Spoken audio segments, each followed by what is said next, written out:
क्या कोई गुप्त प्रोजेक्ट इंसानी दिमाग को कंट्रोल कर सकता है? प्रोजेक्ट मोनार्क की डरावनी सच्चाई सुनकर आप चौंक जाएंगे। प्रोजेक्ट मोनार्क, दिमाग पर काबू पाने का खौफनाक सच। 1940s और 1950s के दशक में अमेरिका में एक सीक्रेट प्रोग्राम शुरू हुआ जिसे प्रोजेक्ट मोनार्क कहा जाता था। ये CIA का हिस्सा था जो इंसानी दिमाग को पूरी तरह कंट्रोल करने की कोशिश कर रहा था। इस प्रोजेक्ट का नाम मोनार्क बटरफ्लाई से आया क्योंकि जैसे तितली मेटामॉर्फोस करती है वैसे ही इंसान का माइंड रीप्रोग्राम किया जाता था। डीक्लासिफाइड डॉक्यूमेंट्स बताते हैं कि ये प्रोग्राम MK अल्ट्रा का हिस्सा था जिसे CIA ने 1953 में ऑफिशियली शुरू किया।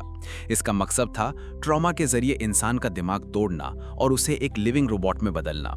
विक्टिम्स को हिप्नोसिस, ड्रग्स और इलेक्ट्रिक शॉक्स दिए जाते थे ताकि उनका माइंड पूरी तरह ब्लैंक हो जाए। उन्हें स्लीप डेप्रिवेशन, सेंसरी ओवरलोड और साइकोलॉजिकल टॉर्चर से गुजरना पड़ता था। कुछ कॉन्स्पिरेसी थ्योरिस्ट मानते हैं कि मोनार्क प्रोग्रामिंग में विक्टिम्स को मल्टीपल पर्सनैलिटीज दी जाती थी। हर पर्सनैलिटी को एक स्पेसिफिक टास्क के लिए ट्रेन किया जाता था, जैसे स्पाइंग या असैसिनेशन। विक्टिम्स को अंधेरे कमरों में बंद कर स्ट्रेंज वॉइसेस और फ्लैशिंग लाइट्स से उनके दिमाग को रीप्रोग्राम किया जाता था। कहानियां बताती हैं कि विक्टिम्स को कोडेड वर्ड्स या सिंबल्स सुनने पर स्पेसिफिक एक्शंस करने की ट्रेनिंग दी जाती थी। उदाहरण के लिए, एक वर्ड सुनते ही वो एक प्रोग्राम्ड किलर बन सकते थे बिना अपनी मर्जी के। 1990s में कैथी ओब्रायन नाम की एक महिला ने खुलासा किया कि वो प्रोजेक्ट मोनार्क की सर्वाइवर है।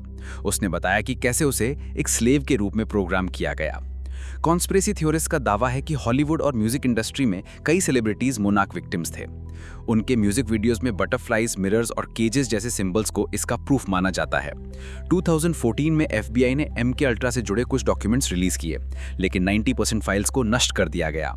सरकार ने माना कि ये प्रोग्राम था, लेकिन अब बंद हो चुका है। क्या आप मानते हैं कि माइंड कंट्रोल जैसे प्रोग्राम्स आज भी सीक्रेट तरीके से चल रहे हैं? कमेंट में बताएं।